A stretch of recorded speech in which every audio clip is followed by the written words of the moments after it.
5 stocks to buy today at reasonable values. Guys, based on the stock market to GDP and 10-year earnings of the S&P, the next 10 years are not going to be pretty. But these 5 stocks can be bought today for almost a double-digit return based on our assumptions. Let's go check them out right now. Stock number 1, Mo, the Googly Moogly. Nice. Google, the world's 2 largest search engines are Google and this very channel you're on right now, YouTube. It's down 3% almost. Google was at 130, got as low as 83 last year. Let's look at their 8 pillars. Guys, we love these. 2 X's on our 8 pillars, and there are valuation metrics. But you might sit there and say, Paul, these are 30 times earnings and 30 times free cash flow. Are you crazy? Well, guys, remember. What's that, Mo? Go ahead. Well, you say Buffett bought Coke at 30 PE. What matters is, is it a moat, which I think Google is a moat, and can they grow their earnings and revenue and profit at a much higher rate? Remember, this is what tells us this. This 15% return on invested capital says they're able to grow their profit at a much faster clip than most places. The world's only going to the computers even more. Yep. So. And high gross margin too. You have 56% gross margin.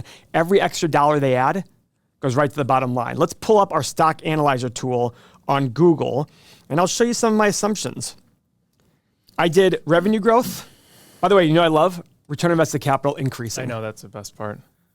Revenue growth, I did 5, 8, 11%. Okay. Profit margin, 22, 24, 26. All right. Free cash flow, same thing. I applied a PE of 17, 20, and 23 on my low, middle, high. Same with my price of free cash flow. Now, guys, my returns, I just did 9% across the board. Nice. Okay, let me get 9% because the market's going to do crappy. 9% ain't bad. Hit the analyze button. I think you can justify 150 on this company. Wow.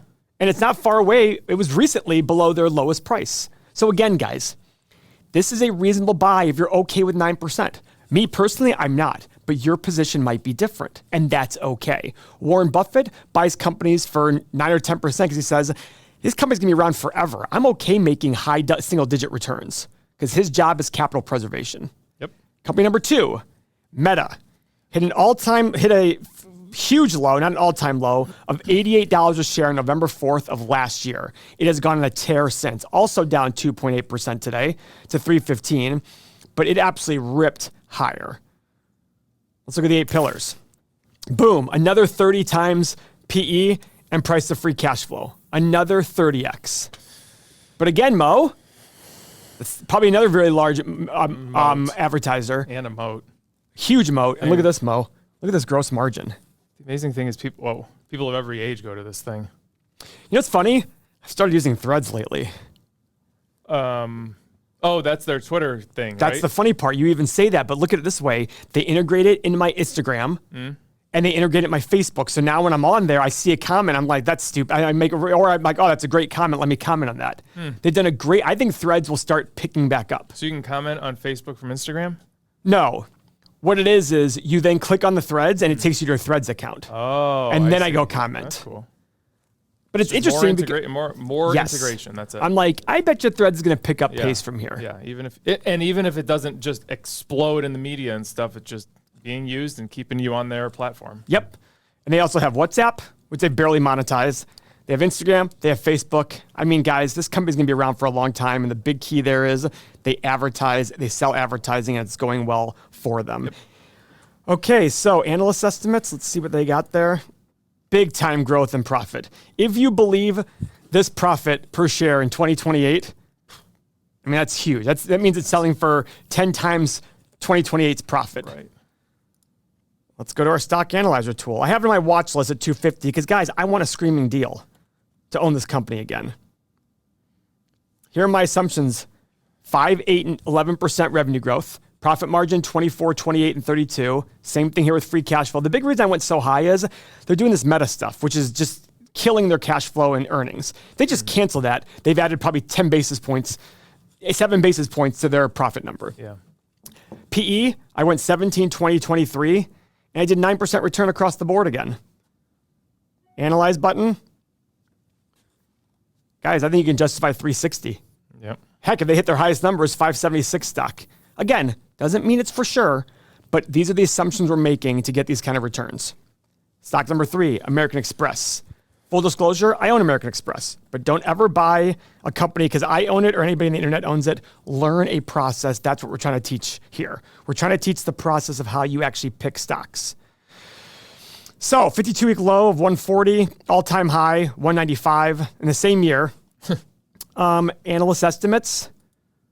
Guys, this is a moat too. Yes, this company, it is the exclusive credit card for like high-end people and travel and all that stuff, right? Mm-hmm. And I think that they're doing a good job of emphasizing that with all of their Centurion lounges they're building. Yeah, they're building a lot of them. They're now building like in Midtown Manhattan. It doesn't have anything to do with the airport. Really? Yeah. It's just, this is your lounge. Come hang out. You know the first Centurion lounge I went to, I think was Mexico City, and that was pretty nice. They have a good one. Did they have a good one? The first one I went to was Miami. Was that a good one? No. Really? It was a long time ago though. Was it? Yeah. I'm sure they've redone it since. Okay, good. But look at this. This is our 8 pillars here. And I'm not worried about the debt because it's a credit card company. Yeah. I don't know what's going on there. I don't know, whatever. The bottom line is a lot of potential here. Let's pull up the stock analyzer tool, Mo, because this one is incredible. I'm wondering if I'm just being too conservative. AXP. Let's see. I have 4, 7, and 10% revenue growth. Okay. I have profit margin of 12, 14, and 16. Look how much higher free cash flow is than profit. 22, 24, and 26. I did my PEs of 16, 19, and 22, and I think you can do higher than that. I think you can justify a higher PE for American Express. This company, I would be floored if 20 years from now, American Express was not around. Yeah. I'd be like, what the hell happened? Right. Unlike a company like Best Buy, right? Best Buy, even though I like Best Buy, I go there all the time still, I wouldn't be surprised if 10 or 20 years from now it was gone. I wouldn't be surprised if they were gone at 5. I think I'd be surprised if they're gone in 5 think? because they're still generating good cash flow. And they're still able to consistently generate that. So unless there was a massive drop. Yeah. Return, 9%. Okay, let's see. Analyze button. Look at this. The lowest of lowest prices. It's below the lowest of lowest prices. Wow. I don't know. Are we not understanding something here? Maybe. I have no idea. At the end of the day, every investment's the present value of all future cash flow.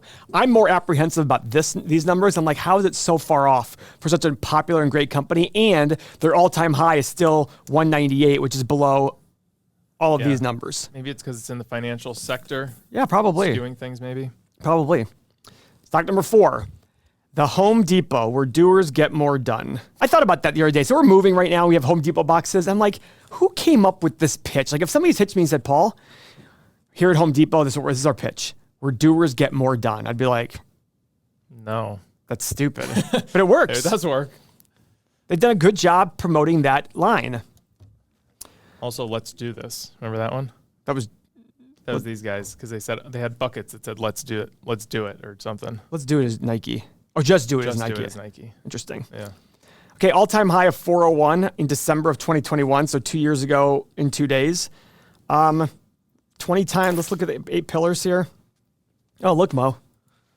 The typical valuation metrics. Yeah. Now the question is, it's not a tech company, so can you justify a higher PE? I don't know, but look at this return on invested capital. 54% in the last 5 years. 54, what are analysts saying? EPS of 17, dropping a little bit, and then going back up to 20. Revenue dropping a little bit, going to 100. So minor growth. Not a lot of growth, guys. Let's pull up the Home Depot analysis for 10 years.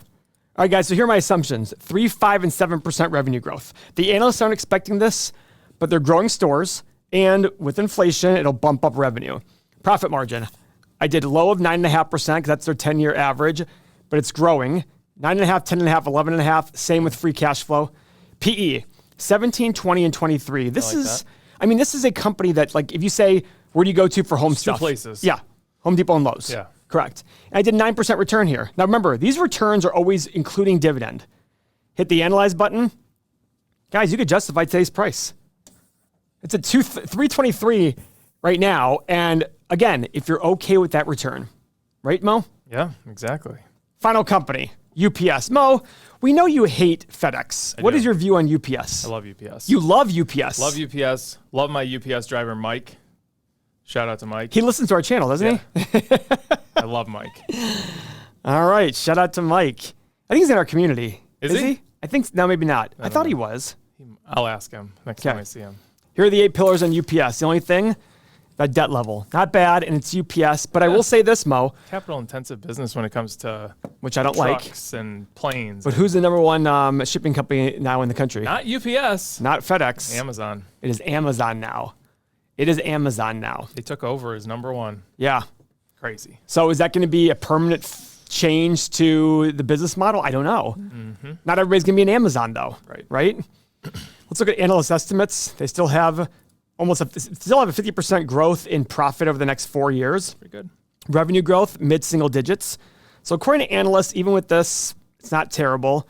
Let's pull up our stock analyzer tool and look at the history of UPS. 3%, 5%, and 7% revenue growth. Okay. 7.5%, 8.5%, 9.5% profit margin. Lower free cash flow, 6.5%, 7.5%, 8.5%. 15, 18, 21 earnings multiple and free cash flow at the end of 10 years.